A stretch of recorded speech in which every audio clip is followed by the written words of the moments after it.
Welcome back, and I truly mean that. It has definitely been a grip since we have seen y'all over here on YouTube, so welcome back to the best division in football with your boys Authentic and The Beard, the best television show not on TV. We got a grand matchup that normally over here on this channel we would be looking forward to in a major way with this matchup with the Washington Commanders traveling to Metlife to take on the New York Giants, but we are talking about two of the most lowly life teams in the NFL right now. I mean, there's just about one or two teams being the reason why either of these two teams that me and the Beard represent are not the worst team literally in the National Football League. There are 5 teams in the NFC that have been eliminated from the playoffs. The Atlanta Falcons, the Arizona Cardinals, the New Orleans Saints, shout out to Tyler Shuck, he's been playing some pretty good ball, our New York Giants, and last but certainly not least, well, maybe least in this kind of category here, is the Washington Commanders, who have officially been eliminated from the playoffs. The New York Giants currently hold the #1 overall selection in the 2026 NFL Draft, and the Beards, Washington Commanders, hold the 6th position in the 2026 NFL Draft. So with all of that negative data surrounding both of our teams, let me bring in, I could hear him sighing backstage right now, the best co-host in the country, my brother from another mother. Shout out to my Dukes one time, who I just saw a couple of days ago. The Beard is in the building. What's going on, my brother? Coming for that #1 spot. Okay, Nelly. #1 spot. Listen, I'm kind of glad we got eliminated because before that game, in my mind, you know me, I was sitting there with the strings to the papers, connecting, trying to find a way that we make the playoffs, and Jaden comes back healthy. On the yarn. Yeah, all that, the whole shebang. So that didn't happen, obviously. Once we lost to the, we still had a slim chance, but once we lost to the Broncos, I was like, in that game. We should have won that game. Some of y'all were still holding on even after this past week. You know, a lot of Commanders fans were thinking if y'all beat the Vikings, like, yeah, we still in the mix. We were still in it, you know, because I'm looking at the Eagles, I'm looking at the Cowboys, I'm like, you know, it's not looking good for the NFC East. We had high hopes for this division this year, and it is crumbling fast. Yeah, we could semi say I guess. You know, I'll tell you what, I was not sold on the Commanders locking up either the #1 or #2 spot. I felt that the Cowboys would be in the mix, but because of how low these two teams have performed, it gave the Cowboys that basically an automatic to be the second best team in the division right now. And with 4 games left, I mean, who knows what could go wrong? The Dallas Cowboys are what, a game and a half back, 2 games back from the Philadelphia Eagles. So, I mean, there is a shot. That tie hurts them. I think the tie kind of helps them actually right now. Maybe not in reference to winning the division, but you still got 4 games. Eagles got 2 more wins.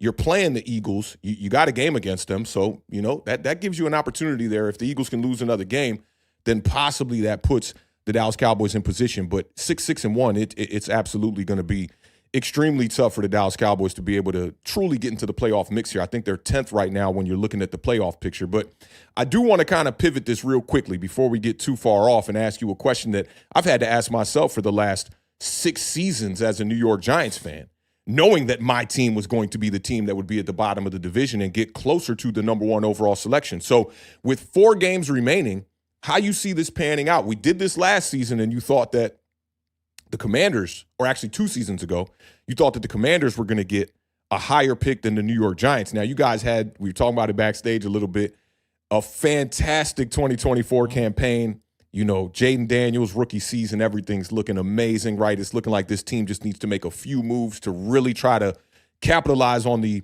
Super Bowl window. And here we are, you know, just not even a year removed, the Commanders sitting at just 3 wins on the season, on an 8-game losing streak. So who do you think, not even who do you think, which NFC East team is going? I worded this a certain way so that you could not dodge I was like, Authentic has asked enough questions to the Beard over the years to know not to ask him to think.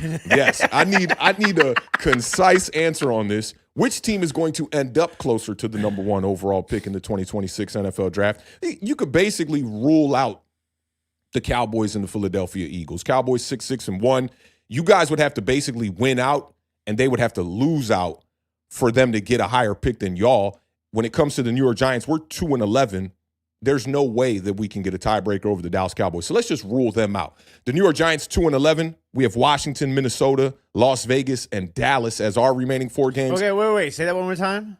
Washington this week, which is probably the most important game of all these 4 games. Minnesota Vikings, Las Vegas Raiders, and the Dallas Cowboys. Those are our 4 games. And if you want to kind of just pause here and just kind of break that You'll down. go 2-2. Exactly. I see 2 winnable games. I don't know if we're going to go 2-2, but I see 2 winnable games there. I'm going to say we win 1. Giants end the season with 3 victories on the season. Now, for the Commanders, y'all are 3-10.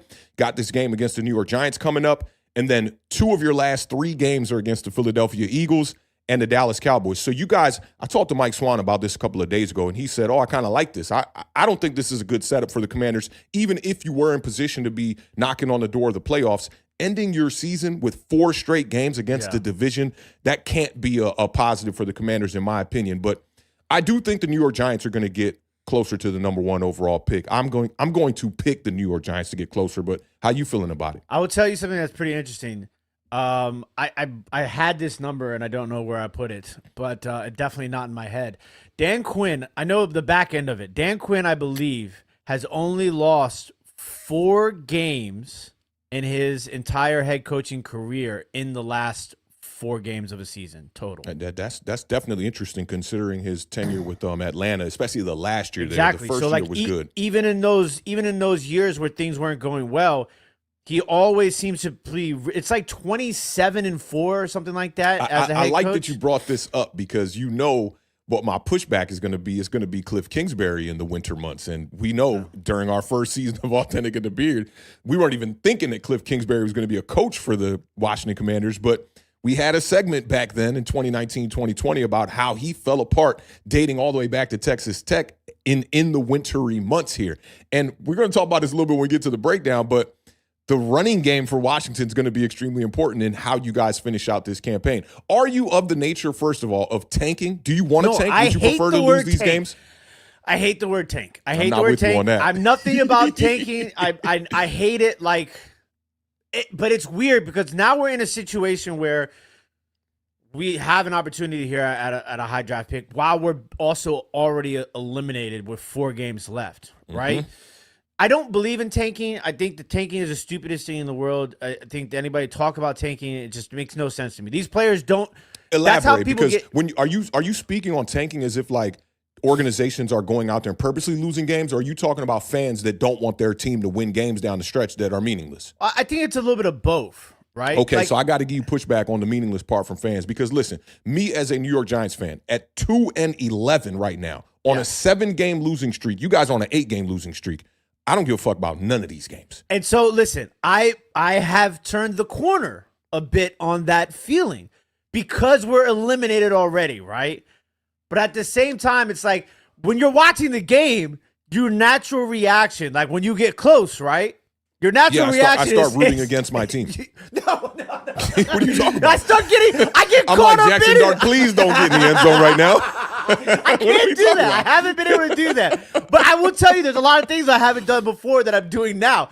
Last week was the first time ever in my life that I can remember turning off a game.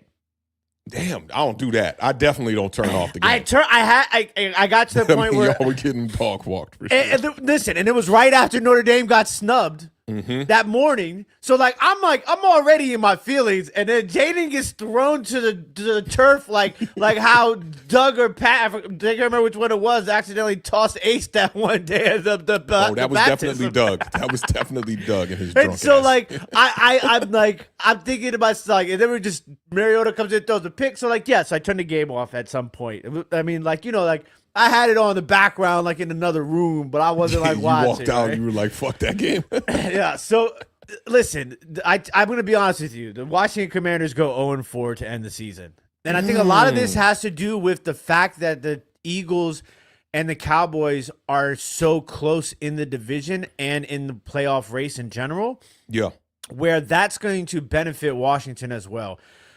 Washington's defense might be the worst defense I've ever seen in Washington Commanders Redskins football team history. Yeah, I'm glad that you concluded that by saying in Washington history, because man, my New York Giants right now, when we get into this breakdown and I start giving you some of these historical numbers on the wrong side of the equation, I definitely think that the Giants can tell the Commanders to hold their beer. But when you say Washington Commanders, absolutely. But let's not get too far off into this discussion without getting right into the recap. So let's get off into it, man. The Washington Commanders are going to be traveling to MetLife, where the New York Giants are a bit better this season. And we're going to break that down a little bit too, to take on our New York Giants, which should be a really interesting matchup between two terrible, terrible fucking teams. Let's get right off into it.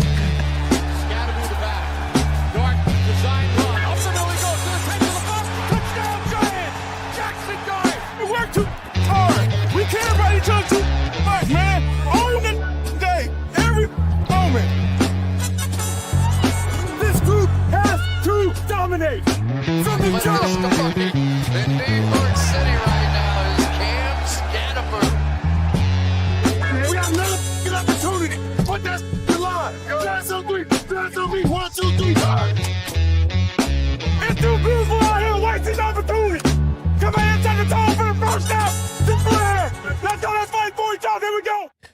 Shout out Jameis Winston, man. I just love how he can't even say his words. It's too beautiful to be out here. It sounds like the beard sometimes. He really did sound like the beard. But the Commanders traveling to MetLife, they're 3-10. They're taking on the 2-11 New York Giants. Kickoff is at 1 p.m. Eastern Standard Time on Sunday. Giants favored in a fucking game. That is a beautiful thing. The New York Giants -2.5. I cannot believe it. How about them apples? How about them? I like that pun right there, too. Like them that, apples, right? Big Apple, Apple. New York. My man, yeah, if y'all don't know, the beer got bars, Still man. got That's bars. what it is. Still got bars. I like that, too. The over-under in this one is 47.5. And New York Giants coming off the bye. Commanders last week, I mean, the Vikings took it to them in a game where even with Jaden Daniels coming back off the injury, you would have thought that the Commanders were going to compete, at least score some points in that game. They literally get blanked by the Vikings 31-0. The Giants coming off the bye. Before that, they had lost to the Patriots in week 13, 33-15 in a game that just, from the onset of that game, the New York Giants never really got going in the right direction, couldn't get on the right foot. Last meeting, the Commanders beat the Giants 21-6 in week 1. Man, that feels like it was 3 years ago. The last 4 weeks of the season have, in my opinion, gone by just so slow, and it is it's painful. Shout out to all the content creators for teams that are as bad as our teams, because it's painful trying to break down a whole equation about how the New York Giants might win this game when it's a meaningless fucking game. It makes it very difficult to cover this team, and man, thank God for that break we had, Beard, because I needed that. I needed a palate cleanser, bro. I just needed time to just think where do I want the direction of this content for this channel to go? And I definitely got a clear vision of that during what I would consider the New York Giants bye, but also our bye, because y'all had a bye the week before that, so we basically had 2 weeks off. Now, again, the Commanders are coming in, 8-game losing streak. New York Giants coming in, 7-game losing streak. These are two of the worst teams in the NFL. I mean, you could probably say that the Raiders might be the only reason why one of these teams is not the worst team in the league. Surprisingly, with a win, the Giants could get the 500 at home for the season. Kind of got you there, right? You like that. We're 2-3 at home. My math was not mathing there for a second. The equation gift where it's what the fuck are all these numbers? But 0-8 on the road. Much better team at home with the 2-3 record. So if they win, they could get to 3-3.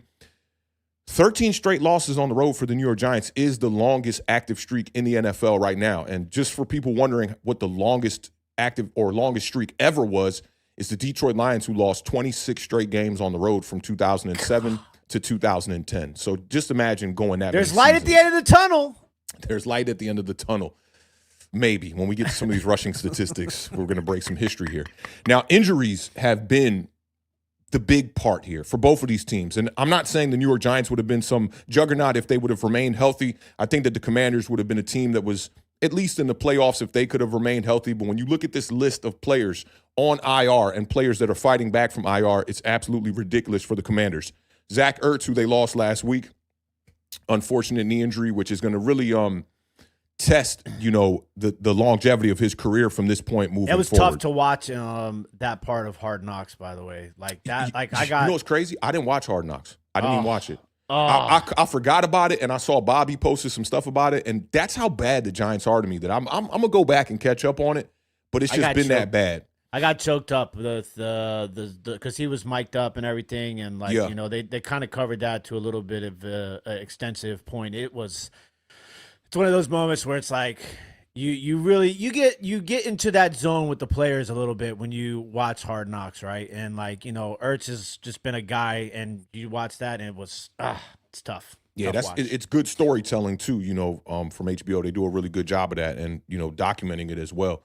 I'm definitely inspired by what they do, and definitely got to catch up on that episode. But when I saw it live, the gutsiness of how he dealt with the injury on the field, you would have almost speculated that the injury was not as serious until they showed the replay in slow motion, and you saw his leg basically like boomerang a good bit. It was like almost curved, and you just knew it was going to be an ACL. But he's the latest of the guys on the IR, but you got Trey Amos, Dorrance Armstrong, Austin Eckler, Javonte Jean-Baptiste, Marshawn Lattimore, Luke McCaffrey, Dietrich Wise Jr., offensive tackle Lucas Niang on IR. All those guys are on IR. Noah Brown, the wide receiver, fighting back from IR. Will Harris battling back from IR. Terry McLaurin missed the 7 games. Jaden Daniels missed 6 games, and Jaden Daniels is going to be out on Sunday versus the New York Giants. So that right there, that lets you know what's up with the Washington Commanders. And I know a lot of people predicted that the Washington Commanders would take a step back, and some people wanted that to happen. I don't think anybody kind of predicted that it was going to happen quite like this.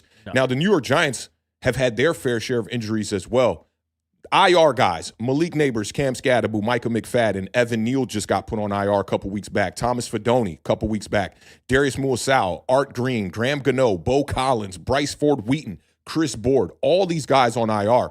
When you hear the names from the New York Giants, it's not as pivotal players as it is for the Washington Commanders. Now, Andrew Thomas missed a couple of games to start the year. Chauncey Golston missed 6 games. He was supposed to be a big part of the Giants' defensive line. Jackson Dart missed 2 games. Paulson Adebo missed 5. Javon Holland missed a couple. Kayvon Thibodeau's about to miss his 4th straight game if he can't make it out there this Sunday. And John Michael Schmitz has missed 2 games as well. I set up all of those injuries to basically get to the theme of this channel, which is run the damn ball. When them injuries call, run the damn ball, okay? It all starts with RTDB. RTDB, which has been a problem for me to say over the last couple of weeks. I don't know what the fuck's going on. And STDR, obviously, stop the damn run. The Giants are allowing 154.2 rushing yards per game, 31st. They're allowing 5.8 yards per carry. And this is where I told you, kind of put some pause on the light at the end of the tunnel here, okay? 5.8 yards per carry is dead last in the NFL. But not only is it dead last in the NFL, it's the worst yardage per carry that a team has given up in the Super Bowl era. I was scouring Reddit. I'm always on the dig trying to find the latest numbers. And I stumbled upon a thread in /NY Giants. And according to this Reddit post from B.A. Hates to Fly, he said, dating back further than the Super Bowl era, the record is 6.4 yards per carry allowed, held by the 1934 Cincinnati Reds, who folded in Week 8 after losing 64-0 to the Philadelphia Eagles. They just said, we're done. We're not going to play football anymore. There's more to it. The players were sold to a group from St. Louis, and the team finished the season as the St. Louis Gunners and allowed only 3.3 yards per carry over the final 3 games of the season. Overall, the St. Louis Gunners, or whatever you want to call them, the Cincinnati Reds, were outscored. This shit is crazy. 243-10 on the season.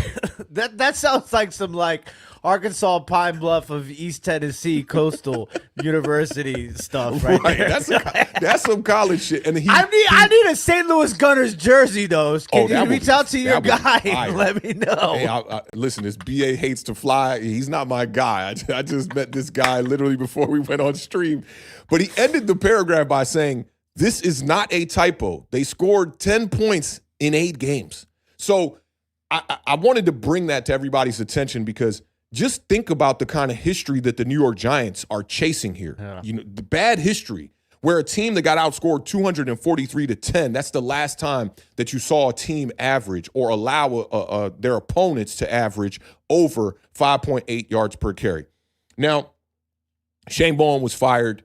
after the Detroit game in Week 12 where we allowed, I want to say it was 237 rushing yards. And even if you remove that game, which was the most yardage that the New York Giants allowed on the season, we still have broke the record for the most yards per carry allowed in the Super Bowl era.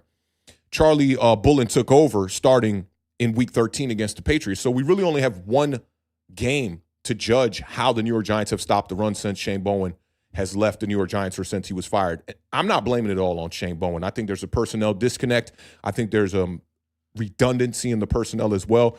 But it is a small sample size. With the Patriots game and with the bye, there's just one game to be able to dissect, and it's 119 yards from the Patriots, who, in my opinion, even though they had 29 attempts, did not really commit to the run the way that I thought they could have. And that 119 is just 25 yards less than what the New York Giants allow on the year. Now, I say all that to get us back here to this Washington game, and Chris Rodriguez has been the workhorse for the Washington Commanders, basically over the last couple of games here. But I want to start this segment off by talking about my dog, Ja'Cory Krosky-Merritt. Krosky-Merritt is averaging 4.4 yards per carry, and that's not the highest number in the backfield for the Washington Commanders, but it's just a sound number. It's a really solid number. He's got 125 rushing attempts for 550 yards on the season, 4 touchdowns with that 4.4 yards per carry. The 6th most rushing yards by a rookie this season, which is not – Tyrone Tracy had the 2nd most rushing yards by a rookie last year behind Bucky Irving, and it was a good year, but it didn't signify that Tyrone Tracy was going to be a staple in this league. There is not a single running back, not rookie running back, there's not a single running back with less than 125 attempts who has more yards than Ja'Cory Krosky-Merritt. And he's at 125. Blake Corum has the exact same amount of yardage as Ja'Cory Krosky-Merritt at 550 on 100 attempts. So he's really the only running back that's comparable to what Ja'Cory Krosky-Merritt has done this season. But I think that speaks volumes for what Blake Corum is doing over there with the Rams in L.A. Now, I'm bringing up Ja'Cory Krosky-Merritt because I think personally he could be the more effective running back to lead the Washington Commanders to a victory. He's gained the most yards per carry while recording the 2nd highest missed tackle force rate on carries outside of the tackles this season. How many times have I spoken about the New York Giants' inability to stop the run towards the outside? Yeah. Right? Now, Ja'Cory Krosky-Merritt, 4.4 yards per carry on the season, but when he runs the ball outside, he's averaging 6.6 yards per carry. His missed tackle rate is 41.7%. Those numbers scream hybrid running back. And Washington, I feel, without Jaden Daniels, is not really truly able to utilize the hybrid running back the way that they want to when Marcus Mariota is in the lineup. Marcus Mariota gives you that ability to be able to still run the ball, and I like that. But he's not Jaden Daniels. You're not going to be able to just line up and have a hybrid running back on the field for 3 downs, which is why guys like Jeremy McNichols, guys like Chris Rodriguez, I think, have been more implemented with a more grittier rushing style. Krosky-Merritt is more Devon A-Chain. I'm not saying he's that level of running back, but those are the kind of running backs that run to the outside. Utilization-wise. Exactly, and have a ton of success. They're trying to fit a square peg into a round hole a little bit here because of the injuries that Washington has had to deal with. And you can't forget that Washington runs shotgun at the highest clip in the NFL at 92%. So all of that factors into, okay, if we're going to be out of the shotgun, that means our running back has to be a decent pass protector, which is why I think Ja'Cory Krosky-Merritt has not been on the field as much, even though he's been an effective running back when he's been on the field. In the long run, I think the Commanders, going into next season, going into the draft, I think running back should be a bit of a priority. Not at the top of the hierarchy, but it should be a priority to try to get a running back one, a true running back one, not a flyer on day 3, a Ja'Cory Krosky-Merritt, not a guy who's been on the roster for 3 seasons, whatever it's been with Jeremy McNichols, but a true running back, like attacking, getting a guy like an Amarion Hampton. Sure, for now, love, maybe. I don't know. maybe. shout out to the gang, right? Now, for now, the Commanders got to operate to finish out the season as a true definition of the running back by committee. Week 5 is the only game that y'all have a 100-yard rusher all season long. It was Ja'Cory Krosky-Merritt against the Chargers. Exactly. He had 111 yards. And that's an anomaly for the season. 5 players on Washington have over 200 rushing yards this season. I didn't get a chance to look where that falls against the league and if there are other teams that have that many players with over 200 yards, but that's an accomplishment. All 5 of them average over 4.4 yards per carry. Jeremy McNichols averages the most yards per carry. So I'm kind of puzzled, and I understand why the Commanders are a bit puzzled as well as to who to commit to as the lead back with these three guys that are all, I'm not gonna disrespect and call them Jags, but they're not like elite level running backs, right? But Jeremy McNichols averaging 6.6 yards per carry. He has not breached 6 rushing attempts in any game this season, but he's averaging the highest yards per clip by a mile over the other running backs. Now, no matter how you slice it, and me and Abir talked about this pre-show, Washington is still 4th in the NFL in rushing yards per game. And we can't even use the quarterback separation for running back sort of situation because it's not like James Daniels. I mean, Mariota's had a couple of games where he's had some big runs, but still, like, it's kind of baffling that we're that and very lacking in third downs. Where would you go next, right? If it's not the quarterback, right? What would be the next category that would lean towards why they're so high I don't know. there? Because it's not like we're winning ball games and we're ahead and we're running the ball to run the clock out. We're always playing from behind. It doesn't make sense. It doesn't make sense. I have no answers. It doesn't make sense, and I do think that you would be pretty happy to understand the reason. It's a minuscule reason why you guys are still up that high in the top 5 in rushing, and I'm gonna get to it here in a second. Now, Washington, 136.5 rushing yards per game, 140.7 rushing yards per game over the last 3. They're 4th in rushing, but over the last 3, even though the number's higher, their ranking falls down to 7th. So they go from 4th to 7th, even though they're over the last 3 games, they've rushed for more yards, about 4 yards more per game.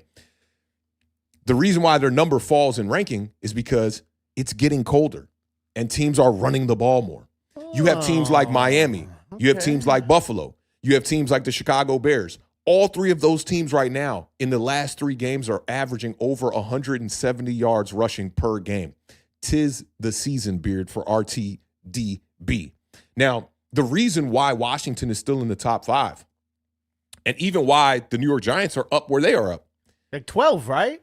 Committing to the run, bro. And that's why we have to applaud this, because on this channel, we always talk about RTDB.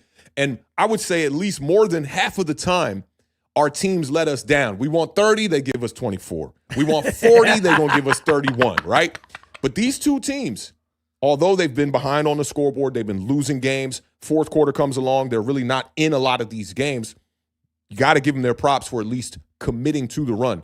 The Giants are averaging 34.7 rushing attempts over the last 3 games. It's tied for 1st in the NFL. There's no team that has more rushing attempts per game over the last 3 weeks than the New York Giants. On the season, they're averaging 29.9 rushing attempts per game, which is 3rd in the NFL. Washington is not far behind. They're averaging 28 rushes per game. That's 11th in the NFL. The other thing to keep in mind is that the projected forecast, I didn't get a chance to check in with Tim's Weather Center about this, but I did see that it's going to be 35 degrees on Sunday and a 5% chance of snow. RTDB. That's what it's going to be about in this game. I think it's going to be more important for Washington to have an effective running game.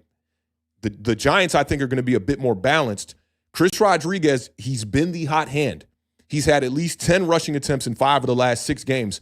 But he's only been the leading rusher in 2 of the 7 games with Jaden Daniels, which I think speaks more to the fact of what I'm talking about here is a disconnect in personnel. So with Daniels out, I do expect a heavy dosage of RTDB, and I do think it's going to be Chris Rodriguez, but it would not surprise me if the Washington Commanders go out there and experiment, right, and just see. Let's try some outside zone with Ja'Cory Krosky-Merritt and see what we're getting from it. And if Krosky-Merritt becomes the hot hand, I do think that Krosky-Merritt could be the guy that could end up being the leading rusher for the Commanders when it's all said and done. But how you viewing everything? I know that was a bit long-winded. But when it comes to RTDB and just the approach for the Commanders, how you feeling about it? I love everything about that because there's so much information and theories and a lot of stuff that you would think wouldn't make sense that kind of does make sense once you start kind of laying it all out there on the table.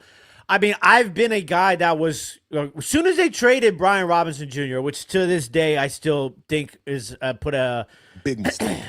Big mistake. Let's just say it like that. There's no need for any puns or funny You statements. fucked around and found out. Exactly. So then Austin Eckler goes down. You know you done fucked up, right? Everybody in the fan base was like, Ja'Cory Krosky, Merritt, and Bill. He's going to break Alfred Morris's rookie rushing record and Rookie of the Year. And, they started off hot with the 2 Pepsi Rookie Awards. And they're like, Early. Here we go again. Another rookie going to take all the Pepsi for the year, right? Wrong. Big wrong, right? Okay. Nothing against Bill. I love Bill. I think Bill's going to be a great running back, right? But I was begging for Chris Rodriguez. I would have liked to have seen them start from the beginning of the season to use Chris Rodriguez like Brian Robinson and use Merritt like Austin Eckler when Austin Eckler goes down. I thought that would have been the best sort of combination, personnel fit for scheme sort of situation. Yeah. Obviously, you have a lot of different injuries and things like that, but I think you see what Chris Rodriguez can bring to the table. And one of the things I think that you said that is very underrated and not a lot of people talk about who don't understand it. They always want to know, why is this guy not getting more carries in situations like that? Is the pass protection. Watch Chris Rodriguez in pass protection. He is absolutely phenomenal. Same with Jeremy McNichols. Yep. I think Jeremy McNichols doesn't get enough touches, and that's probably because they use him more so as a third down back because he's the best receiving back out of the 3, in my opinion. And he's had some huge plays on third down for this Washington Commanders team throughout this season. So the rushing is going to be huge in this game. And it's not just on Washington's side. It's interesting because, I'm kind of flipping the table here a little bit. I've got a little bit of New York Giants love since we're going after that number 1 draft pick here. The New York Giants, in the games that they have won, which is 2, which is 2. It's a little bit easier of a data breakdown for the beard when there's only 2 wins to look at, okay? In those 2 games, they have some common themes, okay? Let me just think about the 2 wins. It was Chargers and it was Eagles. Back to back. Was it back? No, it wasn't back No, to it back. was 2 games in 3 that they won. Yep. Yeah. So there are 1, 2, 3, 4 things that the New York Giants did in each of those victories in that have that common theme, okay? 4 things? 1, 3 2, 3, 4 things. 4 things, okay. Okay, one of them defensively. And I'll give you a clue. Brian Burns. Oh, got after the quarterback. Yep, they have 2 sacks and at least 2 sacks in both of their victories, okay? Which is not a lot considering. It's not a lot, but it's like when Myles you're Garrett's not those getting numbers sacks, dolo. anybody else except for Brian Burns, it's an important thing. So obviously Washington's going to have to keep their eye on Brian Burns. Washington's offensive line, by the way, has been playing very well as of late specifically. So definitely something to keep our eye out there. But the turnover differential, in both of those wins, the New York Giants won the turnover battle. Not only did they win the turnover battle on both of those wins, they won the turnover battle on both of those wins by forcing 2 turnovers and having 0 turnovers, which is 2 is the magic number, too. I'll tell you why in a second. It is a big thing because New York Giants and Washington Commanders, which is going to be a theme in this breakdown today, are pretty much worse at everything, okay? So to have that +2 turnover differential on both your wins is huge, considering the New York Giants have the 5th worst turnover differential in the National Football League this year at -7, which isn't saying much considering I'm a Washington Commanders fan, and we have the 3rd worst turnover differential in the NFL this year at -11, okay? Both of those teams, that number is because of the defenses. Yeah, not being able to force Not, turnovers. exactly, not creating those takeaways. And so the next thing, which is going to tie into the next thing, which is Wait, going before to... you move on to the next thing, this is a good alley-oop to talk about some turnover numbers here. Yeah. Because you talked about the Giants in both their wins having 2 turnovers in each of them. It's we ain't talk about this before the show. No, it's kind of crazy. Marcus Mariota is going to be a key to that because Marcus Mariota has proven that the Commanders can beat bad teams when he has 1 turnover. Marcus Mariota's 1-5 as the starter right now. The only win was against the Las Vegas Raiders. In that game, he had no interceptions, but he did fumble the ball and lose a fumble in that game. But Marcus Mariota, when you look at his season so far, and this is why turnovers could be huge, and I think that number is 2 exactly. If the Giants get 2 turnovers, you can kiss your chances of winning this game goodbye as a Commanders fan. Mariota has fumbled in 4 games this season, and he's thrown an interception in 6 games this season. He's proven to you that if he has 2 turnovers, the Washington Commanders are not going to win the game. So that is the number. That is the threshold. I think it'll be a close game regardless, but if you turn the ball over twice, Jackson Dart and this particular New York Giants offense will be able to capitalize off of that and score the necessary points to be able to put the Commanders away. Go ahead and go to number 2. Especially considering how bad the defenses are. So it's like, it's crazy that there's a reason why the 2 is a number. It's a little bit easier to overcome losing one possession offensively when your defense is bad, right? Mm-hmm. But trying to overcome 2 possessions lost when you have the worst defense in the NFL, it's almost impossible, right? Yep.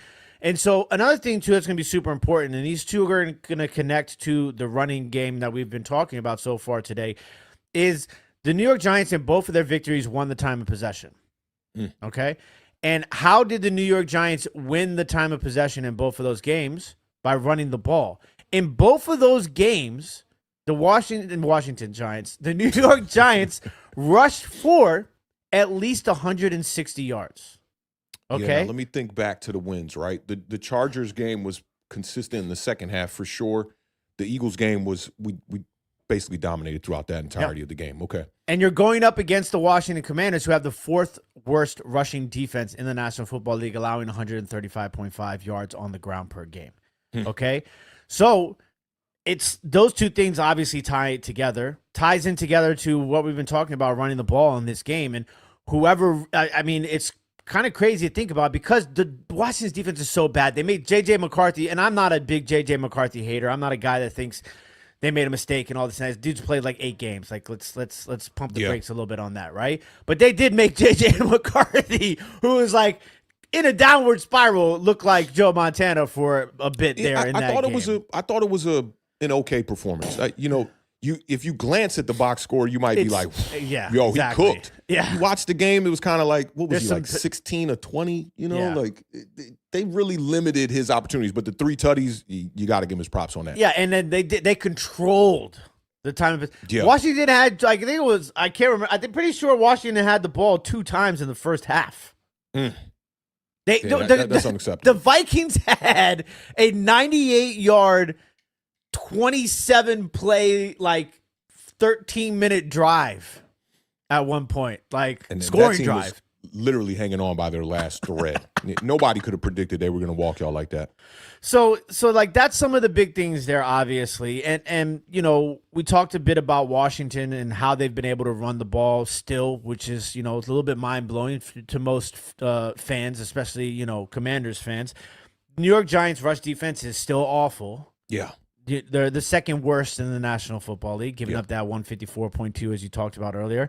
But some other numbers here because I was like, okay, I felt like the Giants were more of a bend don't break defense, but I was absolutely wrong about that.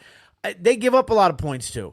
Yep. They give up the 3rd most points per game in the NFL, 28.2. Washington not too far behind. They give up the 5th most points at 27.2. The total yards that these two teams allow are astronomical. The New York Giants have allowed the 2nd most total yards in the NFL. They have allowed 5,015 yards this year. The Washington Commanders are right behind them at number 3, allowing 4,972 total yards. And Giants were at 2 or 1? 2. Cincinnati Bengals, I believe, are number 1. That's the only reason why our rush defense is not technically labeled as the worst rush defense is because of the Bengals being a couple of yards behind us. But the yards per carry and attempts always got to factor those in as well. And the Giants are way farther down the line than the Cincinnati Bengals. And shout out to Dallas Cowboys fans in the chat because I'm going to let you guys know.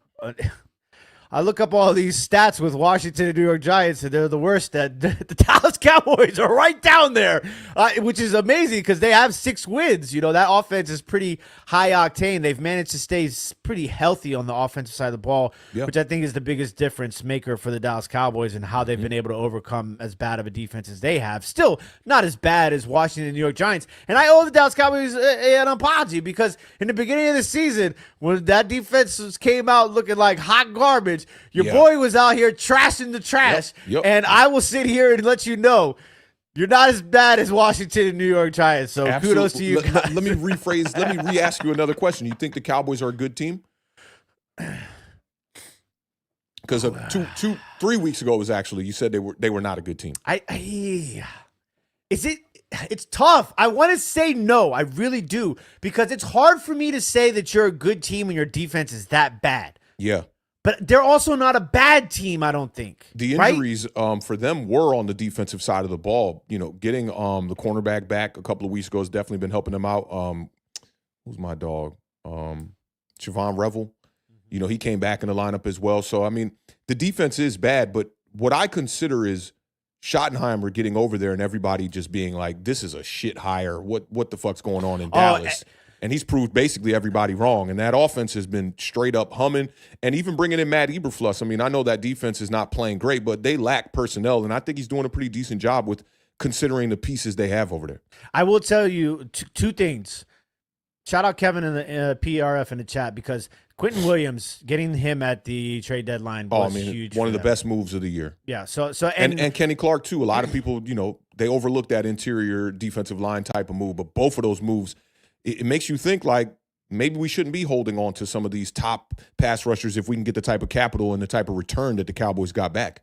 Yeah, and I will tell you too, like offensively, George Pickens has proven to be a fantastic offseason acquisition, right? Which we knew, right? We knew. Yeah, that. we knew. Yeah. That was a move that had me jealous, to be honest. I'm like, that's a guy I want on my team. And even though we got Debo, and I think Debo has been a great addition, Tunsil has been fantastic. The big miss for the Commanders was Marshawn Lattimore midseason last year. That's the big miss. And we lost some capital on that, and that's going to hurt us moving forward. Mm-hmm. But I will say also that, Javonte Williams, who I told everybody in the beginning of the year that was going to be huge for this Cowboys team, and he's been fantastic for them. Yeah, he's already reached 1,000 yards on the year. And so, but I will tell you another thing I learned from the Hard Knocks. I like Schottenheimer. Me too. I like Schottenheimer. Bro, this is why, and I know this annoys a lot of the fans that tune into some of our streams. Like, why is Authentic not coming up? Why is he like the only content creator that doesn't have a coaching list, with the New York Giants basically not having a head coach right now? That kind of shit is why. I do not know these people. So to come up here and speculate like how great of a coach somebody is, and we've never even seen this guy basically speak in front of the podium, we've never seen this guy lead a team, it's very difficult to come up here and say, oh man, I want to go after this guy, when I don't have the details. It's the same reason why I wasn't calling for people's jobs when all the turmoil was happening within the New York Giants front office and the organization. Yeah, like coaching, when you're in a situation with your team and you're on the coaching, hunt, let's say, right? That is one of the toughest things to do, because with players, there's a lot of film, right? And there's a lot of numbers. Yes. With coaching, it's just basically wins and losses to some people. When you're looking into the coordinators, you can dive a little bit more into their defense's numbers and stuff like that, right? The tree that they come from. Yeah, the tree that they come from is another big thing that people use. But like, for example, look at me. Dan Quinn was the last guy on my list. Yeah, you was tripping on that though. I was. You was tripping because I was like, tripping. Dog, because I wanted the shiny. I wanted the shiny new toy. I wanted the Ben Johnsons. I hear you. I wanted the Mike McDonald's. That's not a bad thing to want, right? Because it's basically taking the offensive guru mastermind versus a guy who is that on the defensive side of the ball. And honestly, I'd probably pick a Ben Johnson over Dan Quinn as well too. So with that explanation, I definitely do understand it. But that all that coming back full circle, and then Mike Kafka looks a little. He's a little bit of a different guy when I was watching Hard Knocks. Mm-hmm. So but it's interesting to see, and I think when you're looking at coaches, you got to kind of go back, maybe look at like press conferences. I think stuff like that to play a role. That's what's most important, bro, because the character, man. I need to feel confident that this guy's going to be able to go out there and lead my team. When I got to know who Joe Judge was, I knew relatively early on, maybe after a year, like, that ain't the guy. Yeah. With Brian Dable, it wasn't as easy because we won games in the first year. And then, it just kind of started spiraling out of control. Each year, you're winning less games by year. But that all that stuff makes it extremely difficult. I think this would probably be a good time to take these 2 super chats, too, just so we don't have them waiting as long. Big shout out to B-Rock with a $10 super chat. Says, I think the NFL has flexed this game to the dumpster. You guys are playing it Saturday at 2:30 in the afternoon. I wouldn't be surprised if it broadcasted in 96p, 2896 resolution, low def. Nice to have you back, guys. Okay. Shout out B-Rog. I saw Dante in the chat with the OKs earlier too, man. Big shout out my dog B-Rog, man. We appreciate you helping us raise the bar over here one time. Big shout out to the Talking Gecko. Oh, no. The Talking Echo. Excuse me. That G is part of the talking. 37, I still think it's eco. Ecosystem. Echo, it has an H in there, and sometimes if we're talking about clothing, Mark Echo got sued for the H. They had to put the K in there and do all that crazy shit. Man, we're getting deep today. With the 4.99 cent super chat, says the now tank. Echoes in fucking Foreman Mills and shit. The tank to get your promising young quarterback more assets bowl. Yes. So, all right, just a quick yes or no.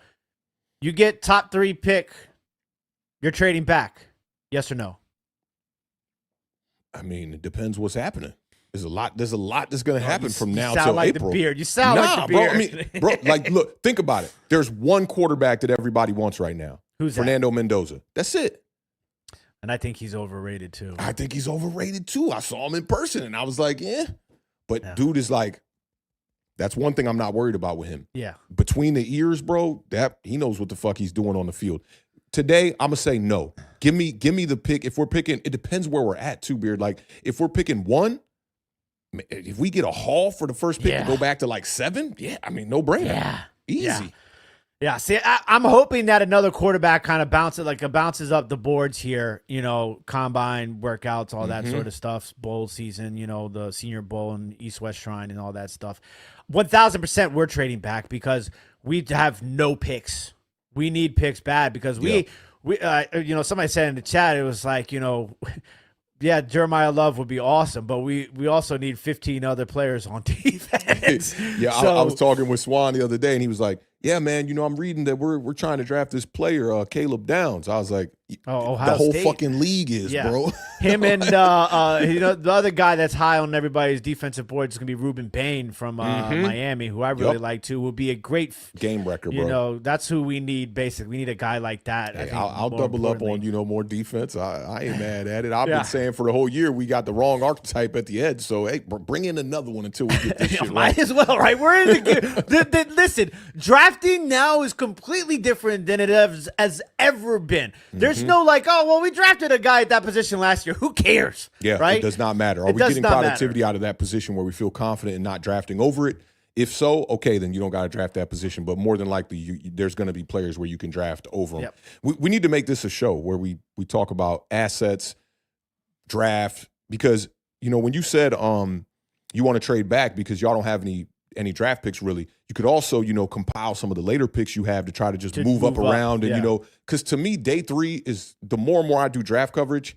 Day 3 is like, bro, you those are flyers, bro. You throwing Hail Marys out there and hoping you hit on a Torrey Horton or somebody like that late. And in other drafts, you could look at a guy like a Puka Nacua or somebody like that. But big shout out to Talking Echo. Until I'm corrected. Echo. Get a little tomato from Authentic in the Beard. So kind of just to round things out a little bit on my end with some of this stuff, obviously two of the biggest things for me is always third down and red zone, and the third down is a little bit of an interesting situation, which the New York Giants are not bad on third down offensively. And I think that's kind of been one of their things that if you're, in a season of bad, you look at something that's good and it can turn the tide for a lot of teams. And I think looking at Washington, it's been one of their biggest downfalls is how bad they've been third down, offensively and defensively.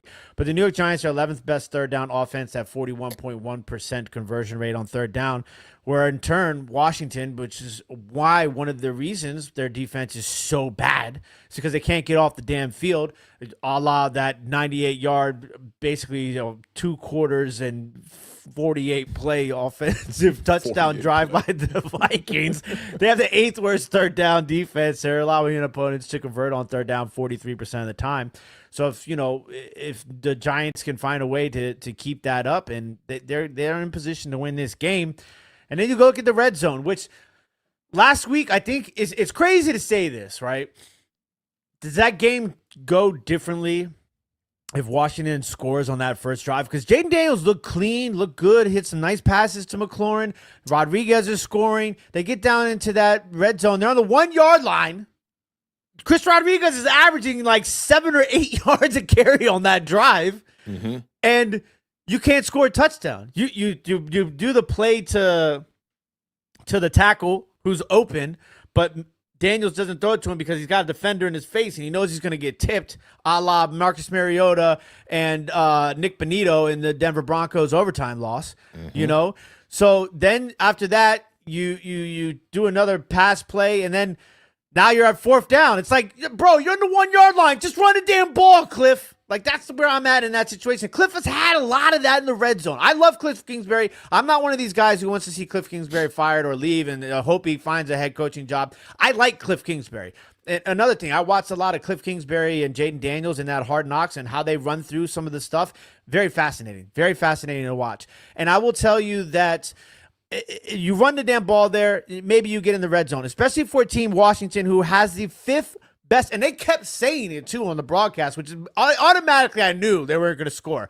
As soon as they said, you got the best red zone offense going up against one of the best red zone defenses, who's going to come out on top? I was like, well, obviously not Washington. Thanks for jinxing us. So, you have the 5th best red zone offense at 65.7% conversion rate going up against the New York Giants, who pretty much all season have had one of the worst red zone defenses. They're allowing opponents to score 66% of the time. That's 4th worst. Now, New York Giants, a big difference here between these two teams is the New York Giants also have the 4th worst offensive red zone, okay?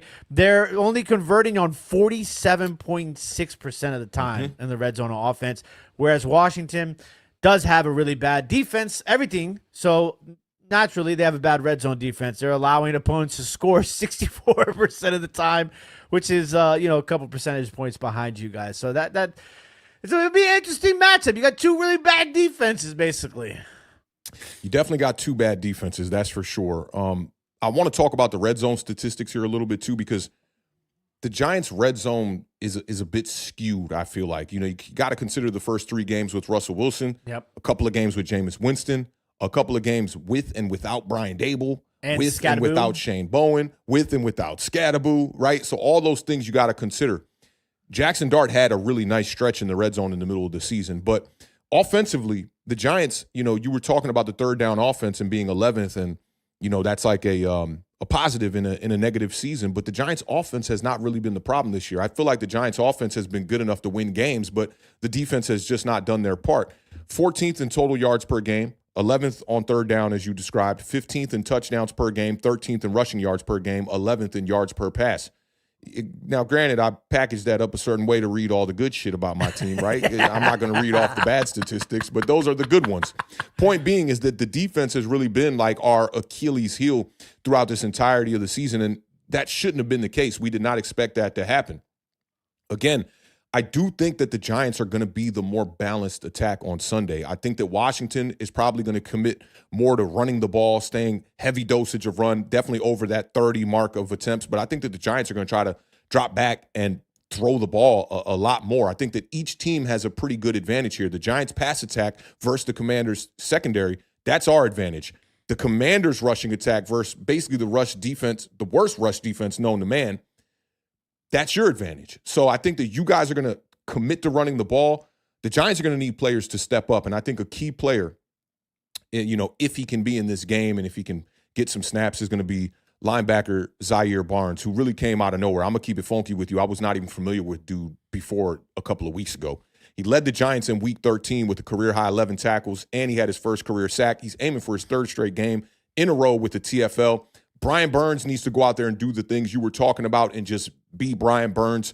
13 sacks on the season. I thought this was kind of crazy, is that he's 2nd in the NFL to Myles Garrett, who already has 7 more sacks than him. Myles Garrett has 20 on the year, and Brian Burns has the 13. But Brian Burns, accumulating about half of the sacks for the New York Giants, he's been our only consistent pass rusher all year long.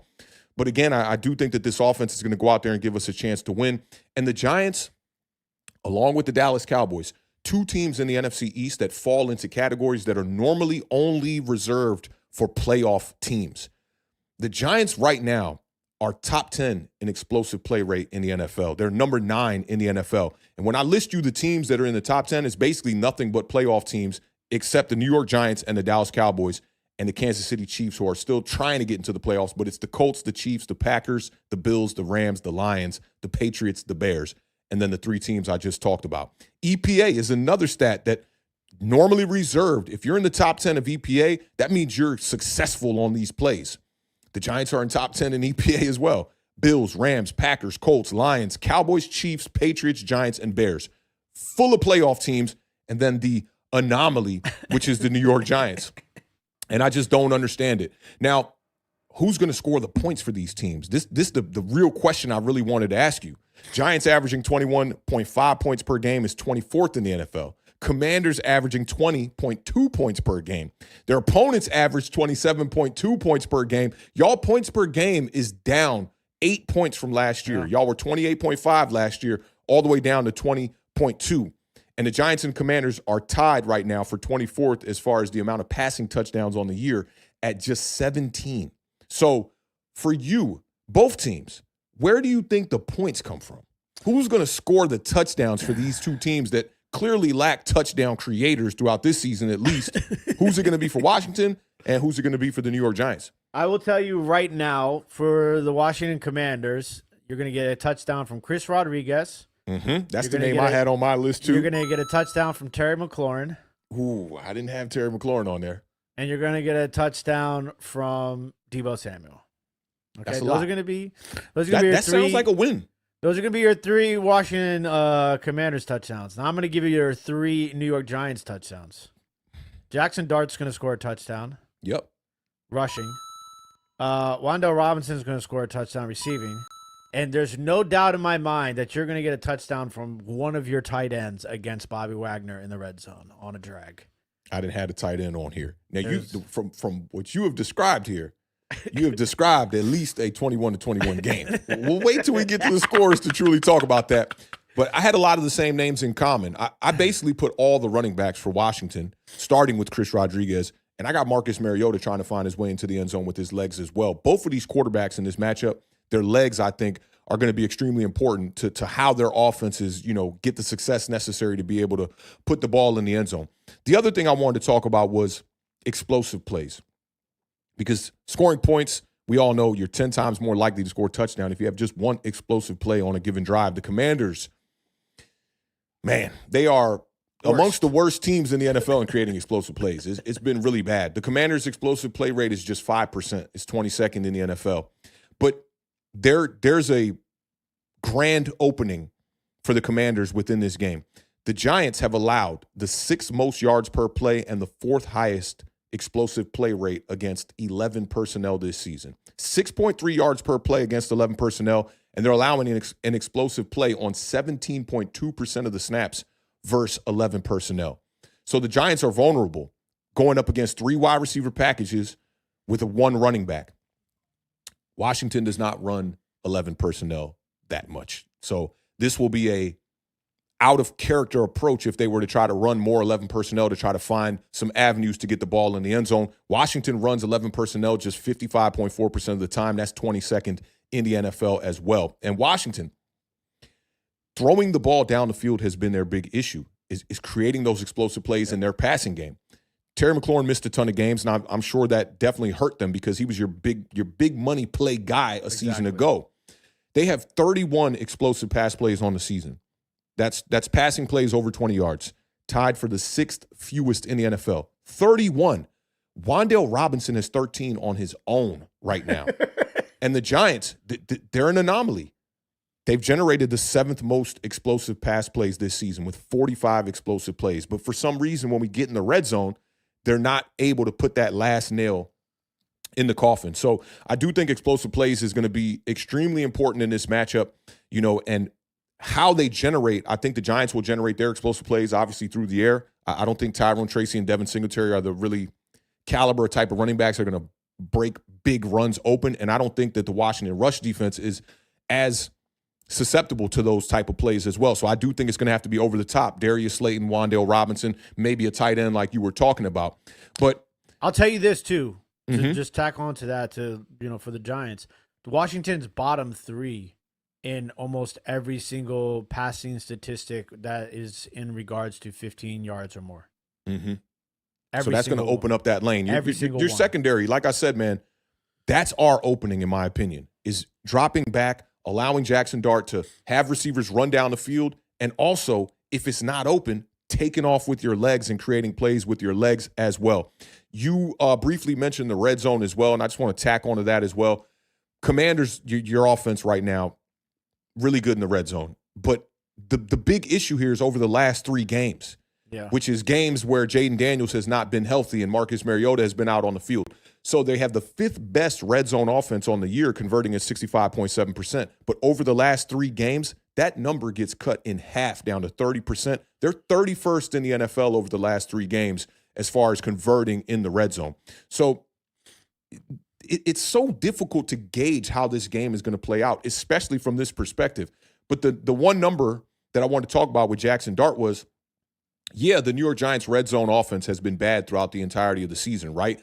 But from weeks 6 through 9, when there was stability around the quarterback position with Jackson Dart, the Giants were 9 for 11 in the red zone. And that was going up against the Philadelphia Eagles, the Denver Broncos, the Philadelphia Eagles again, and the San Francisco 49ers. And I want to say I think they were 100% red zone against the Eagles in the victory. If not, they were they were either 4 for 4 or 3 for 4. No, 3 for 3 against Philly, 2 for 2 against Denver, 2 for 3 against Philly the second go round, and then 2 for 3 against the San Francisco 49ers. And then it kind of went to shit. But it went to shit in a game where Jackson Dart got injured. That was the game against the Chicago Bears, where we went 1 for 4 in the red zone. And it was also a very, I don't want to use weather as a main factor, but it was one of those games where you can expect it being very difficult to put the ball in the end zone. But the Giants in Week 13, they're coming off a game against the New England Patriots where they didn't even make it into the red zone the entire game. So I don't know what we're going to get here on Sunday versus the Washington Commanders, but both of these teams have been inconsistent. Both of these teams have been basically terrible. But I just think that with Marcus Mariota in the lineup, the points per game for Washington kind of goes down. That's going to give us an opportunity to go out here and win this game. I think that if we can hold the Commanders under 20, the Giants will go out there and win this game. But don't want to get to my score just yet. I know we still got the roadmap to get to and possibly any other thoughts you might have on this matchup. But I'm leaning New York Giants. I got to keep it real with you. I'm definitely leaning New York Giants. All I got left is a roadmap and a score, my friend. Roadmap and a score. Well, let's get on, get on this road, strap in the seatbelts here, and let's see what the beard is talking about one time.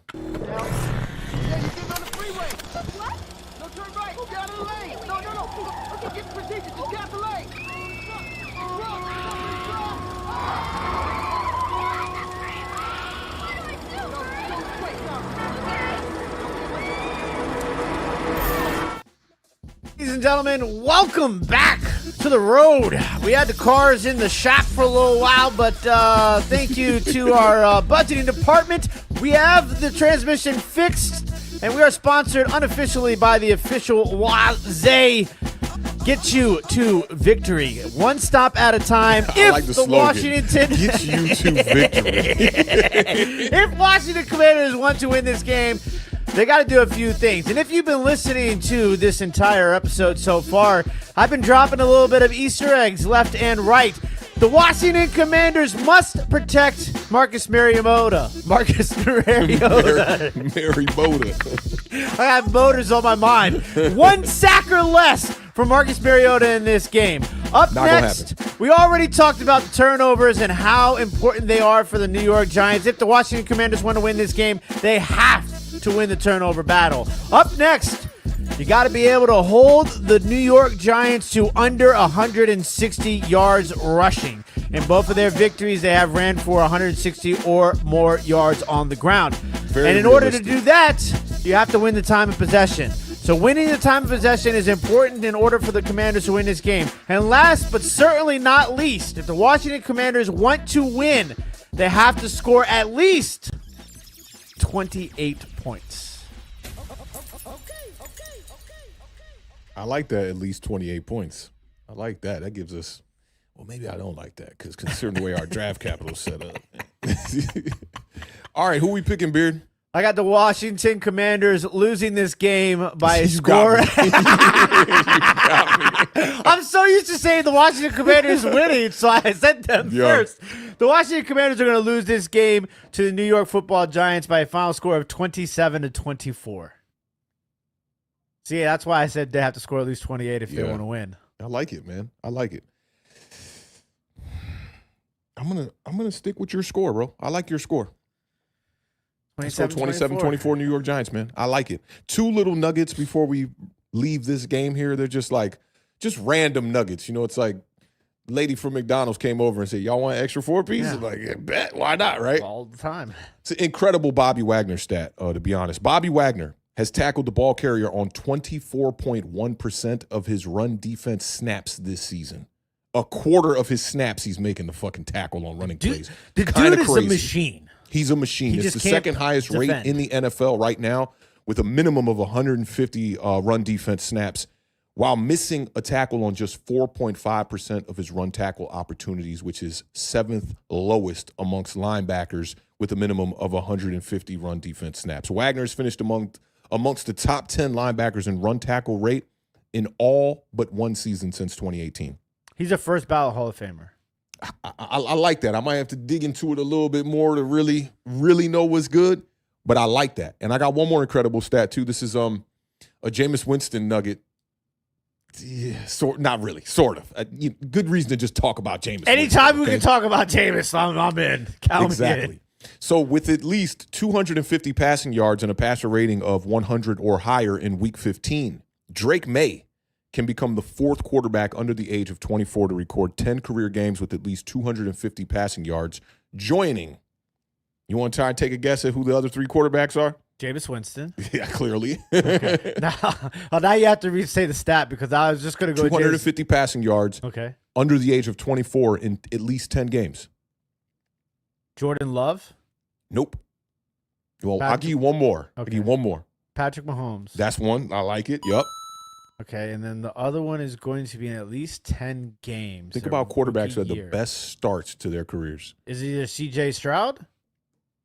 Jaden Daniels? It's not C.J. Stroud. It's not Jaden Daniels. Jesus Christ. Justin Herbert. Justin Herbert. I'll be having conversations with a lot of the homies and they're like, man, Justin Herbert, man, he's just so fucking overrated, man. I'm just like, you don't watch ball. Watch that boy play football. You just got to watch that boy play ball. You know what's man. crazy is Drake May leading the league in passing yards, I believe, and not having one game over 300 yards. Mm-hmm. But just consistent 200 bangers, just one after another, man. Drake May, seeing the way that Josh Daniels and the New England Patriots and the new coaching staff with Vrabel over there, what they did for Drake May, right? Like, I was having a conversation with Ben Ballew and Mike Swan, and Ben Ballew was like, a better comparison to Jaden Daniels is Drake May. And I was like, no, you're actually completely fucking off because Drake May's rookie season was a fucking disaster, basically. Yeah. And now he's coming out here and he's in MVP conversation. So shout out to Drake May. Shout out to the New England Patriots doing it right. First-year head coach. We know how difficult that shit can be. And they're up there, number one seed right now, I believe it is. No, they're not number one in the AFC. They fell back now. Denver's number one in the AFC. Yeah. I think they're number 3 actually now. So just a great accomplishment for a team that was picking top 10 last year. Them and the Jaguars. Those are the only two teams that picked top 10 last year that are fucking going to the playoffs right now. That's going to be an interesting division, that AFC South. Colts, Jaguars, Texans. Texans defense is playing really good ball. You gotta get now. that offense clicking the same way, and they could be a real threat. I think they're a threat in the playoffs, though. Like the Texans are a team like you don't want to play them in the first round. The Chiefs, you don't want to play them in the wild card round. The Bills. What if the Bills get in as a wild card? They're going to be a wild card. They're going to be a wild card. Man, that's good. The Chiefs, if they get in, they're going to be a wild card. So like that sucks for somebody. Mm-hmm. Ravens too, I believe. Yep. So I'll tell you who's going to beat. Whoever wins the South Division and whoever wins the AFC Central, those two teams are probably going to have to play one of those two teams will have to play Buffalo in the first round. That's going to suck. It's not going to be good. That number one seed that's what you want in the AFC right now. So you can get that bye, not have to deal with wild card weekend at all and just wait it out. I know everybody's like, what about the rust and all that? Fuck all that shit. I'm not trying to play the Bills wild card weekend if I'm the Patriots, Jaguar. No way. Absolutely not. All right, you ready for this last segment here, man? Yes. We have a sound effect. I don't have to do it anymore, right? Welcome to everybody's favorite segment. It's Rapid Fire.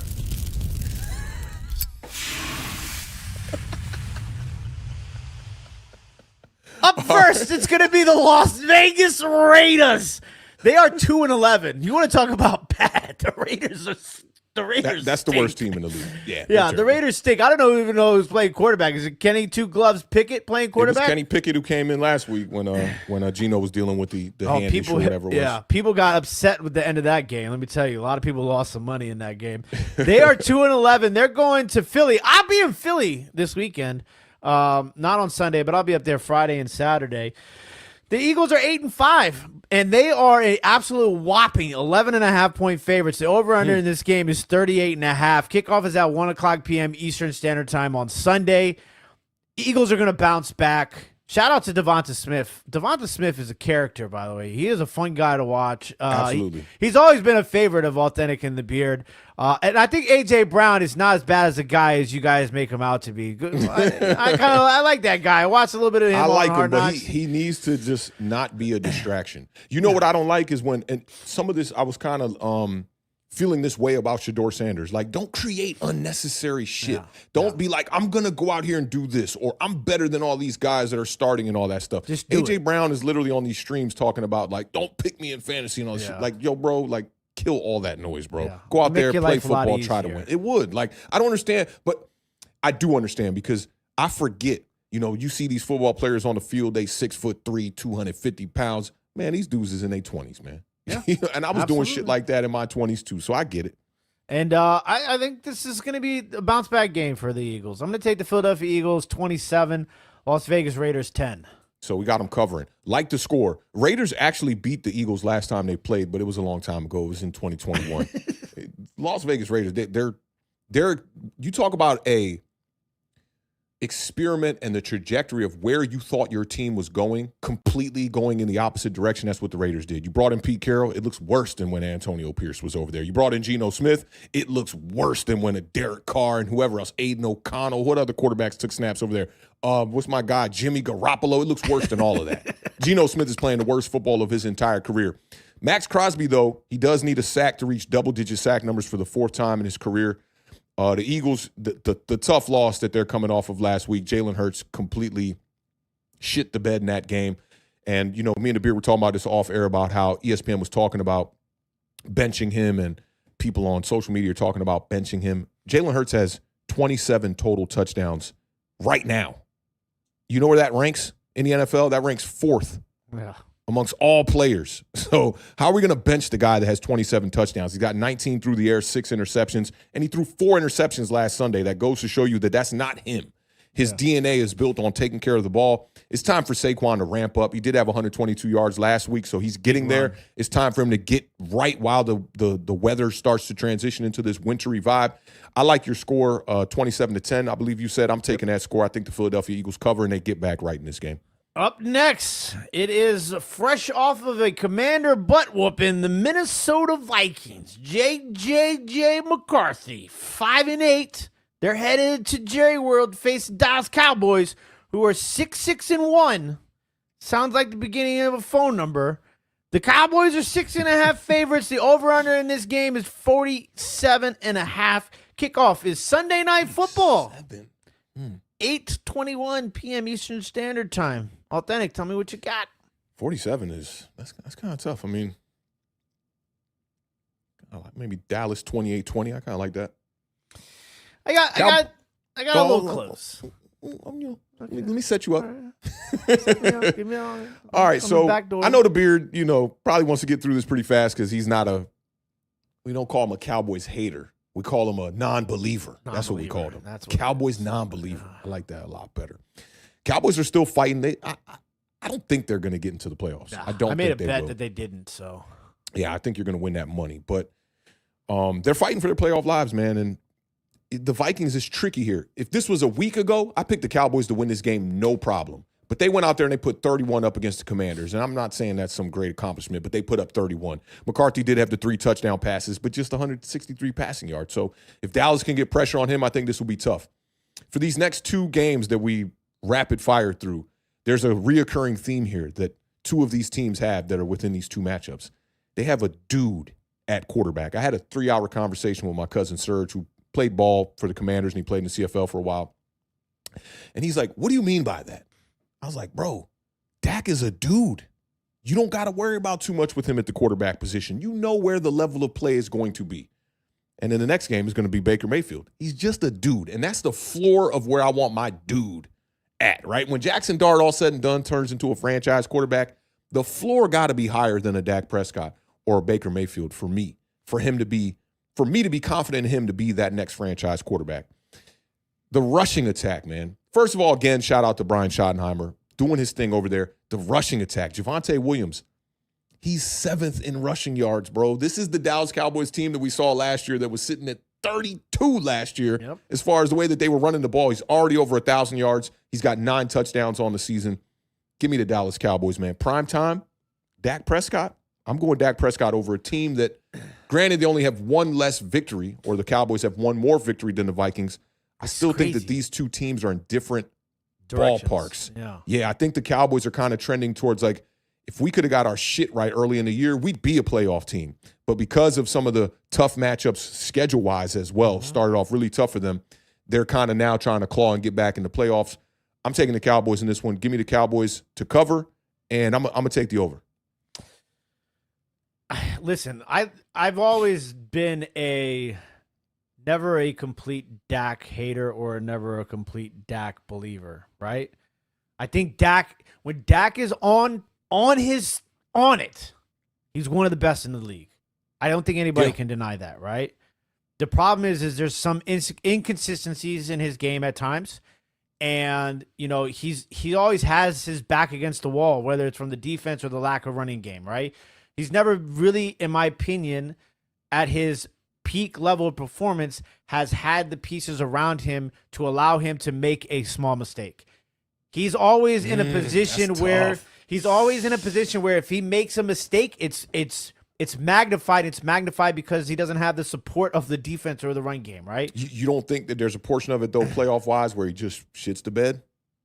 Going up against the good teams? That's the inconsistency part. Yeah. Right? That's the inconsistency part. But I'll also say this, too. I'm throwing a lot of Hard Knocks references in here. Watching the Hard Knocks, he's a hard guy not to like when you watch him on the practice field. Like, he seems – and I say Great that leader. only because of the dude thing you talk about, right? Like, there's that plays a role in a lot, and you see it in the practice tape too. I think this game's going to be close, though, because I think Dallas's defense slips up a little bit. Justin Jefferson sneaks away for a big pass, but I do think Dallas comes out on top. I'm going to take Dallas 21, Minnesota 20. 21-20. Yeah. It's a good one. It's a good one. Jaji05 says Vikings upset the Cowboys on Sunday night. We shall see. That'll be interesting. Said Commanders win 27-26. There's going to be a Giants missed extra point at some point. Look, there's bound to be a special teams blunder between the Commanders and the Giants. Between the two of us, somebody's bound to do something stupid. Agreed. So I wouldn't put it past us. But last and certainly not least, Hotlanta. Shout out Ryan's Big Blue Podcast. My dog, man. What's going on, Ryan? Atlanta's 4-9. Our boy Michael Penix out for the year. Terrible. Hate it for him. Your boy Kirk Cousins. Not playing great. Not playing great. Shitty, but not playing great. Yeah. It's over for him. They're 4-9. They're headed down to Tampa, Baker, Buccaneers. There we go. Now who we're are talking. 7-6. They're 5.5. I was gonna find him if he didn't get that shit right. They're 5.5 point favorites. The over/under in this game is 44.5. Kickoff is at 8:16 p.m. Eastern Standard Time tonight.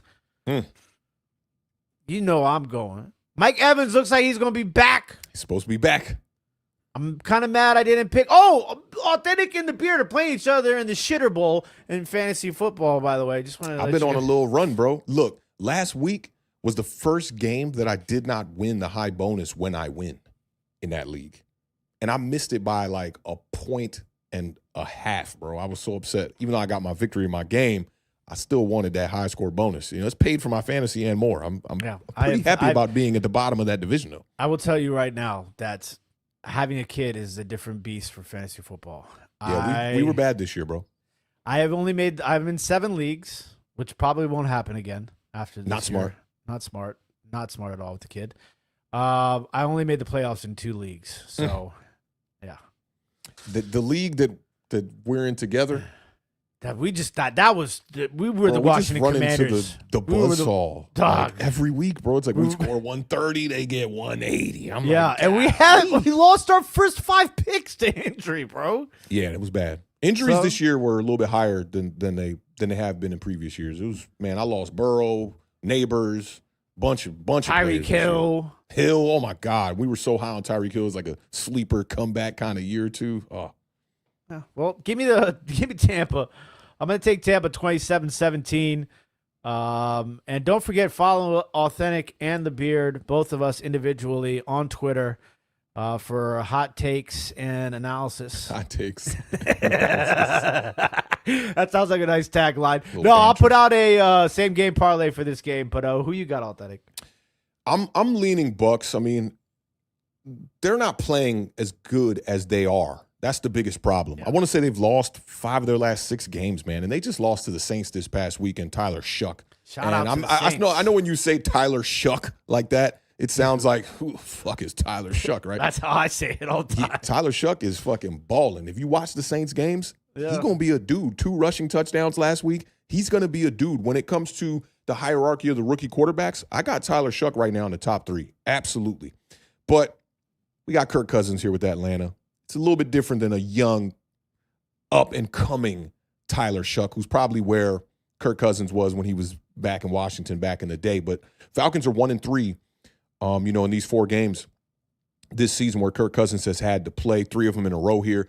But again, man, look, I know he had just 122 yards last week, and it wasn't the best outing. But Baker Mayfield is just a dude. He's just a dude. And I expect when you're a dude, find a way to go out there and win the game. The Bucs, getting Bucky Irving back, in the lineup has definitely helped him out. He had a team-high 81 scrimmage yards last week in a loss. And, 32 rushes, 116 yards, 2 total touchdowns since returning to the lineup. That's pretty damn good. It's not all that great because the yards per carry is just 3.4 yards. But I do think whichever team runs the ball better in this game is going to have that chance to really win this game. Bijan Robinson right now has been a maniac. He leads the NFL in yards from scrimmage with 1,683 yards. But you see it with ATL. They have this knack to, avoid running the ball. In the grand scheme of things, Bijan Robinson is still top 10 in rushing attempts in the NFL. But I do like Tyler Algier as a 1-2 punch to him, too, when you get down there near the goal line. I know fantasy players might not like that as much. But the commitment to Bijan Robinson is going to be extremely important in this game, I think. And this is a divisional matchup, so you really just never know. But speaking, just to kind of talk about coaching real quick, how we were talking about candidates and all that, the offensive coordinator for the Atlanta Falcons came from the Los Angeles Rams tree. And he's a guy I'm relatively unfamiliar with, but he's been there for 2 years now, and they're not getting the results. So just keep that in mind when you think, oh, we just got to pluck an apple from the McVay tree and we'll be good, right? Just keep that in mind. Not everybody's going to be great just because they come from a certain tree. And Every the last once thing I in a want to while, that apple's rotten. yeah, more than once in a while, man. Look, it's easy to be like that person's going to fail. That's an easy thing to say, right? Because more than likely in the NFL, the stories that are surrounded by success we cherish Few and those far because they're few between. and far between, right? So I get it. It's very easy to be like, they're going to fuck this up again because they likely will. And that's just an odds, playing the odds game. But the last thing I want to talk about was Rookie of the Year offensively. Emeka Ibuka got to be talked about, bro. Yeah, and look, he was. It's interesting because in the card world, right? It's a lot of that is the hype is the rookies. Yeah. His stuff was smoking hot, and obviously Daxon Dart and Scadaboo's stuff came in hot too, especially when they started playing together. But they cooled off with the injuries. Emeka Ibuka's been hurt a little bit too. He's had a couple of down. He's definitely been hurt. He hasn't been as hot as he was to start. But, man, he has been fantastic this year. I really like him. I think this is a good race for Rookie of the Year offensively. It really is. I do think that, you can't give it to Jackson Dart unless we have a phenomenal 4-game stretch here with Dart. I just think it's been too inconsistent, too many injuries. But Emeka Ibuka, I just think when he's on the field, he looks like a guy that's been here. He doesn't look like a rookie. 6 touchdowns. He's second in receiving yards of all rookie wide receivers with 806. Who's number one? That's a good question. I'm trying to think right now who that could be. Tet, maybe Tet. Oh yeah. Yeah, I bet it's Tet. Yeah, so if it's a wide receiver, it'll be one of those two, I imagine. But I think Judkins, if Judkins would have had a more burn yeah, if he throughout could the have played season, the beginning of the year, consistency, dude's a beast. yeah.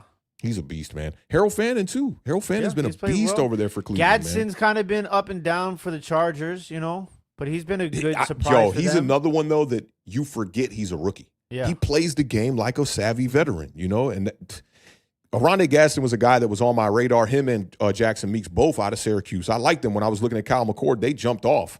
Yeah. I thought that Oronde Gadsden was going to have issues with the build translating to the NFL. Like, would he be a wide receiver or would he be like a lean tight end? But the Chargers have definitely found a way. I think with Mike Evans back, though, I'm with you. I'm taking the Bucs.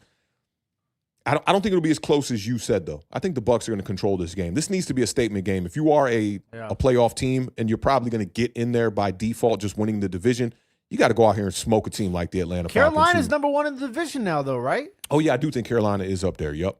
They took over the top spot when they lost to the Saints. And the Bucs are a better team than Carolina, in my opinion. Carolina's just playing better ball right now and winning those games.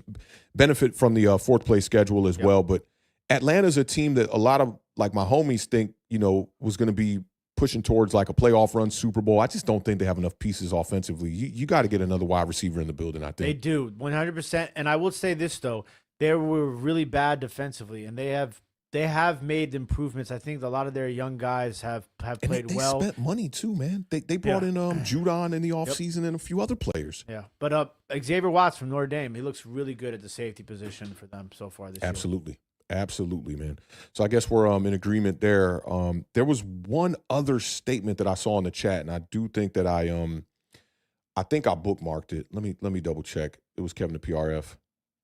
And we got another super chat. So, yeah, we'll take the super chat first. Big shout out, Miguel. Big shout out to Miguel Velasquez, 4464 with a $5 super chat. Says, blessings to you both. Who is your NFL comp for Dart so far? Jalen Hurts comes to mind for me. I'm not mad at that at all. I don't like to do too much comping anymore, when it like player to player, because I feel like it gets lost in translation sometimes on what you mean by it. Like there's style of play comparisons, then there's like production comparisons, and like certain things.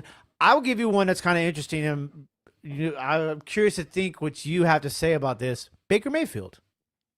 I like it. It's a good comp, but Dart just more legs.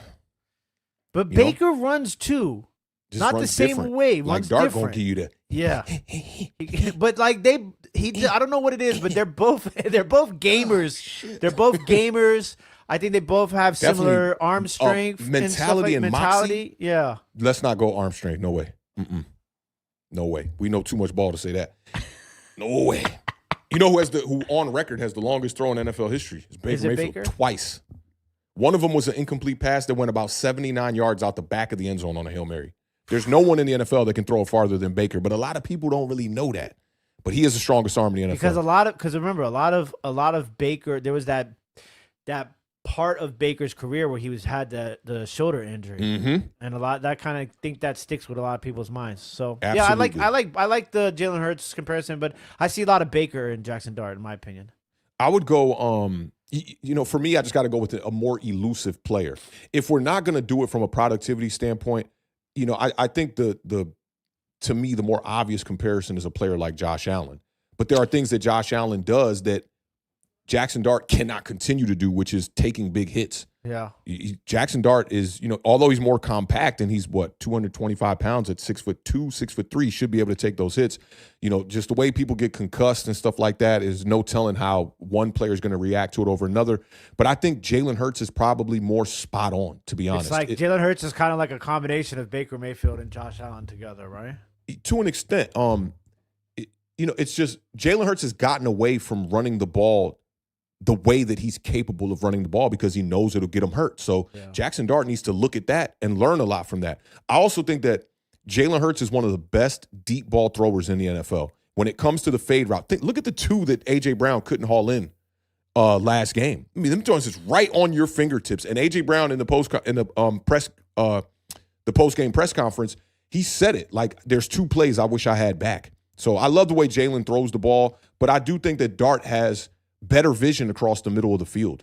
You know, there's a part of Jalen Hurts' game that's restricted, very similar to Russell Wilson, the way they throw the ball in the middle of the field. Can't see it. Whereas Dart will find the lane better in the pocket, manipulate the pocket better to find the lane to throw the ball across the middle of the field. But Miguel, I got to go with you, man. I think that Jalen Hurts is probably the better spot on comp for an active player right now. I'm just kind of going through guys and thinking. I mean, you could say Drake May too. Like Drake May plays the game like Dart. Yeah, I was thinking about some of the younger guys, Drake May, Bo Nix, like those sort of guys, because I think the Bo Nix and Drake May, I think both of their mobility and legs are undervalued assets of both of those players. Yeah, Bo's just rigid. That's the thing about like Bo. He's that's why I didn't like the fluid. Baker comp, right? Like Bo kind of fits the Baker comp more, where they're like they can run. There's 3 kind of categories I'd put running quarterbacks in, because like Joe Burrow is just as mobile as a Baker Mayfield or a Bo Nix, but he does it very different. If you Justin notice, Herbert too. Justin Herbert, I'd put him in the Drake May conversation. Okay. He just doesn't run as much. But when he take off, you seeing this. Yeah. Baker more is fluid. tight. You know, Baker and Bo Nix, they're all in here. Everything is, and it might run you over in the end of the run. So I do think the styles are a little bit different, but, you know, I understand why you also kind of stay away from the comps, because it's like there is no perfect comp. That's why all these players have their own, you know, individuality that, you know, hopefully you can compare him to one player and go, okay, well, that guy has good results, like Tyler Shuck to Daniel Jones. Like Daniel Jones has at least proven that he can play in this league. Mm-hmm.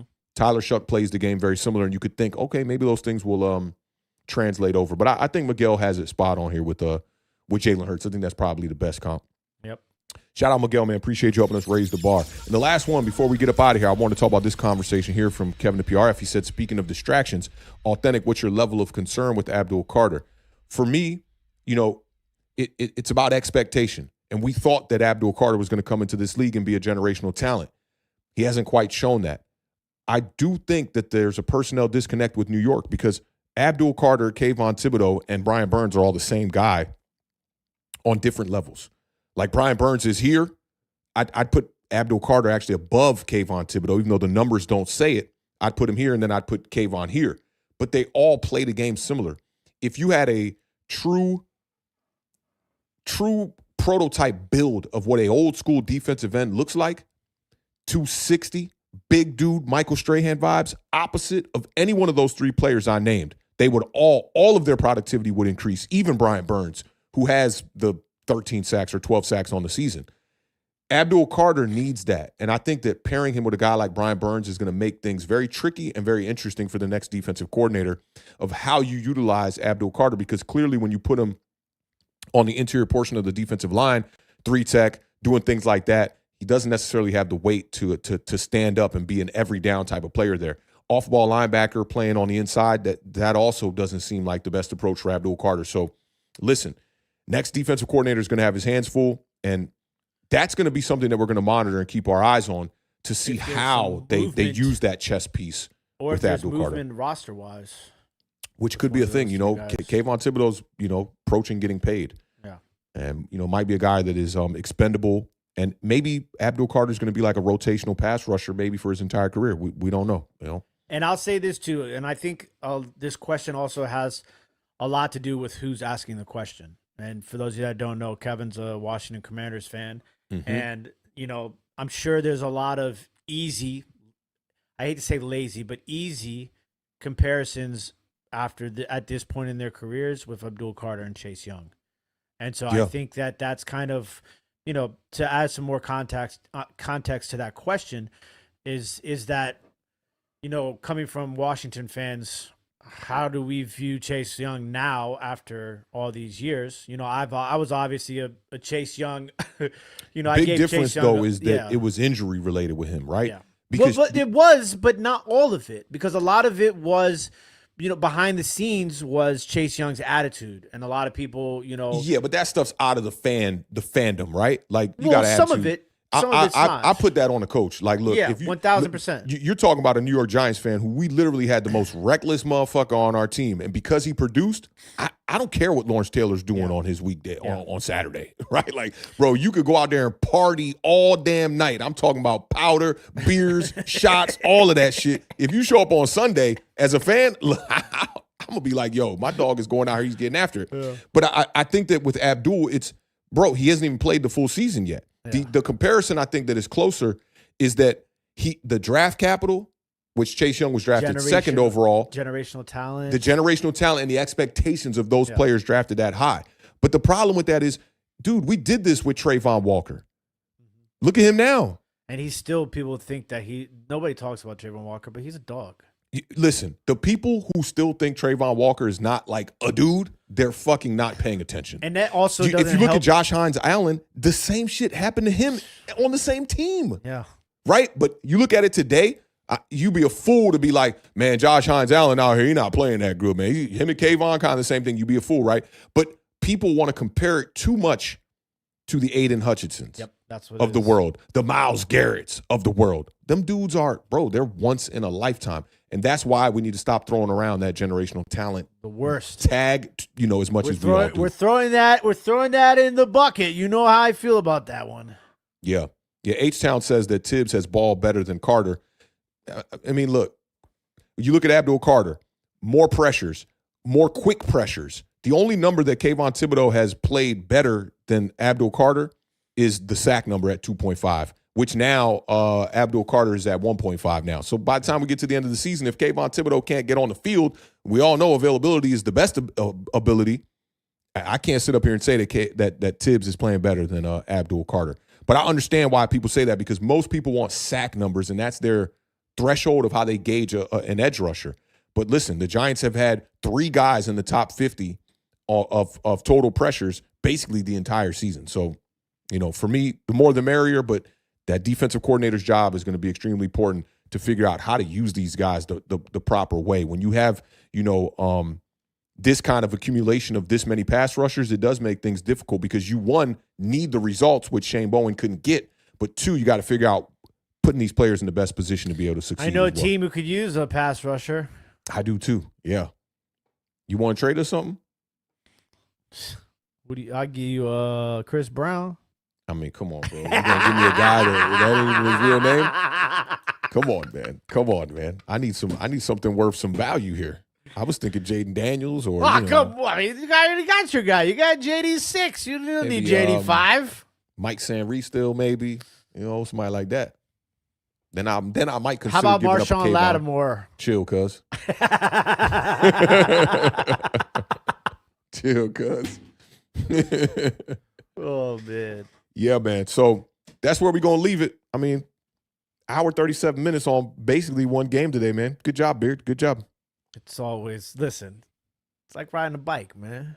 This probably be a question for you right here. Any Drake Jackson sightings this week? I know he was on IR for a while as well. They activated him, but I don't know. They've granted the release of Darnell Savage, and I don't know if he's signed with anybody, but he asked to be released. They released Savage and activated Jackson, but I don't remember him getting any burn last week, so it'll be interesting. They definitely need to work some guys. That's another thing when you're eliminated.